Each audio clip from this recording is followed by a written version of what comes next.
Dan buat kita yang lagi nonton video ini, mungkin kita semua ini belum bisa bantu tentang kemiskinan ini. Terkadang kita melihat orang itu kerja keras setiap hari dan hasilnya juga begitu-begitu saja.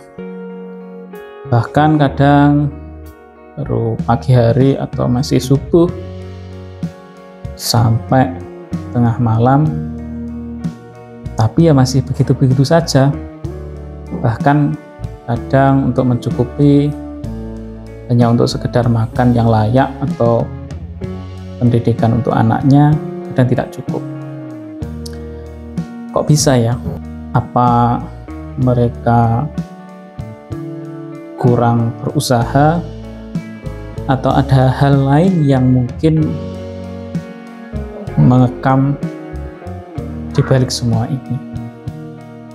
Jadi gini, kemiskinan itu bukan hanya perkara tidak punya uang, tapi kemiskinan itu selain juga tidak punya uang, juga nggak punya akses ke pendidikan, akses kesehatan, akses pekerjaan, bahkan kadang akses untuk waktu beristirahat saja dari sekedar untuk memikirkan beratnya hidup ini mereka juga tidak punya. Karena setiap waktu atau bahkan setiap detik mereka itu akan dihantui oleh kemiskinan ini. Nah, di Indonesia ini menurut BPS masih ada puluhan juta bahkan ratusan juta orang yang secara hidupnya itu di bawah garis kemiskinan. Itu artinya di Indonesia ini masih banyak orang yang makan apa adanya. Sekolah kadang menjadi nomor 2 atau harus berhenti di sebuah tingkat, tidak sampai kepada jenjang yang lebih tinggi. Terkait obat-obatan, kalau sakit kadang di Indonesia itu mikirnya 2 kali. Daripada dibuat beli obat, ya mending untuk makan keluarganya. Dan yang menyedihkan, mereka itu banyak dari orang-orang yang melakukan kerja keras tapi tetap mengalami pada fase kemiskinan. Kenapa? Ya karena mereka masuk dalam sebuah fase atau sebuah lingkaran yang disebut dengan lingkaran setan kemiskinan. Iya, ini disebut dengan lingkaran setan kemiskinan. Bayangin ini, seseorang anak lahir dari orang tua yang gak begitu banyak atau bahkan gak cukup uang untuk sekolah ke jenjang yang lebih tinggi, dan akhirnya dia akan putus sekolah, kerja keras, penghasilan kecil. Ketika dia berkeluarga, kondisi ekonominya gak jauh beda dari orang tuanya. Dan begitu juga dengan yang akan dialami oleh anaknya. Terus berulang sampai generasi ke generasi berikutnya. Dan lingkaran kemiskinan itu yang akan dialami adalah tidak bisa sekolah, dapatnya kerja keras atau kerja kasar, gajinya rendah, nggak bisa nabung atau investasi, makan apa adanya, dan kondisi hidupnya akan tetap terus miskin. Contoh lainnya soal tentang gizi. Anak dari keluarga orang yang miskin sering kekurangan nutrisi atau gizi, sehingga perkembangan otaknya mengalami keterlambatan. Dan ketika mengalami keterlambatan perkembangan otaknya, prestasinya atau prestasi belajarnya itu akan rendah. Dan ketika prestasi belajarnya itu rendah, dia akan sulit dalam mengalami persaingan di dunia kerja. Dan yang terjadi ketika dia mengalami kesulitan di dalam persaingan dunia kerja, dia akan tetap hidup miskin. Dan ini terjadi di Indonesia, di negara kita. Ini bukan drama, ini bukan kisah fiktif, tapi ini realita. Contoh yang lain yang bisa kita bayangkan, ada dua anak. Yang satu lahir dari keluarga miskin, yang satu lahir dari keluarga yang kaya.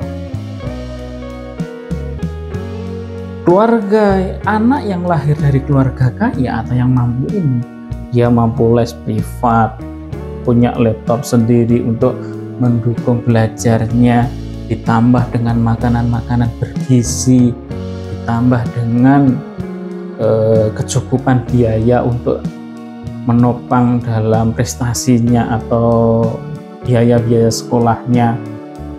Tapi sementara yang mereka yang lahir, yang satunya lahir dari keluarga kurang mampu,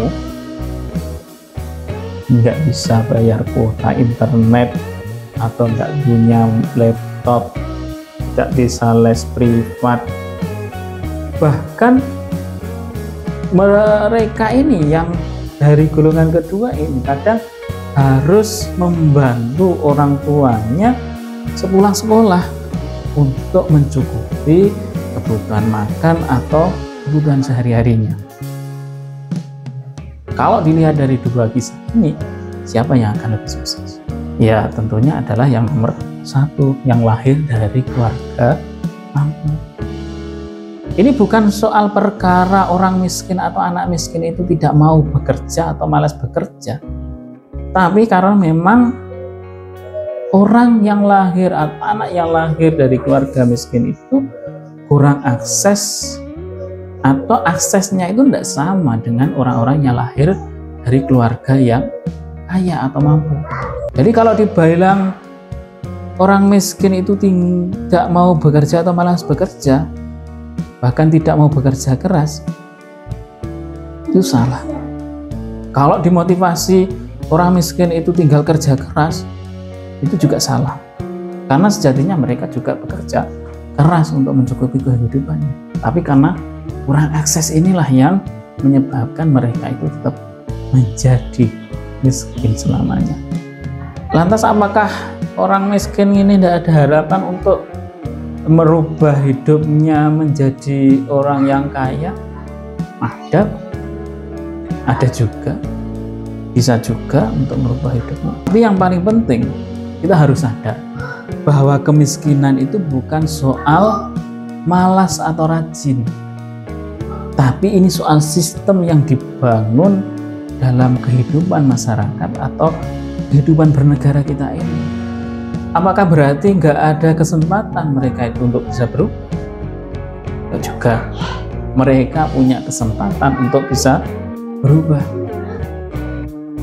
Kita harus sadar bahwa perkara miskin ini bukan perkara soal malas atau rajin, tapi bagaimana kemiskinan itu bisa diselesaikan ketika ini harus dikerjakan secara bersama-sama.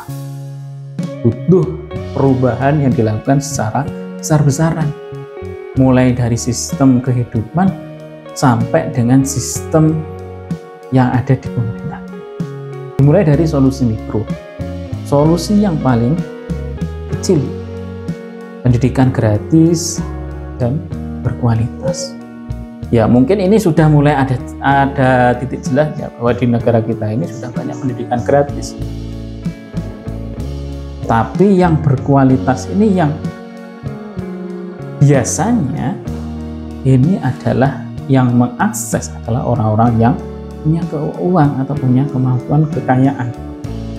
Karena kalau gratis itu biasanya ya tahu sendirilah kualitasnya bagaimana. Kemudian ditambah dengan pelatihan kerja untuk masyarakat miskin,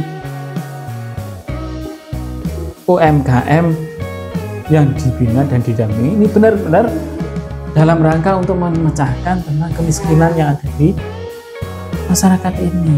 Dari solusi yang sekupannya makro, ini harus diperhatikan tentang bagaimana pemerataan ekonomi itu. mulai dari pusat, daerah, sampai tempat yang terpencil. Ya harus rata pembangunannya, bukan hanya di daerah pusat saja yang dibangun, tapi tempat-tempat terpencil ini juga harus mendapatkan pembangunan yang merata juga. Ditambah dengan transparansi anggaran dan pengentasan kemiskinan. Dan buat kita yang lagi nonton video ini, mungkin kita semua ini belum bisa bantu tentang kemiskinan ini. Tapi setidaknya kita bisa mulai dari hal-hal kecil. Yang pertama, stop menyalahkan orang miskin. Kedua, dukung gerakan sosial. Ketiga adalah edukasi diri kita sendiri dan orang-orang sekitar tentang bagaimana kemiskinan ini harus dipecahkan dan bagaimana sistem lingkaran kemiskinan ini terjadi. Dan yang keempat, kalau kita punya uang, punya harta lebih, bantu orang-orang yang merasa belum cukup itu. Selama kita punya kelebihan biaya. Walaupun itu hanya share informasi bahwa di daerah ini ada orang yang mengalami hidup yang kurang layak dan perlu bantuan, itu termasuk juga sudah membantu dalam menyelesaikan perkara kemiskinan ini. Yang terakhir,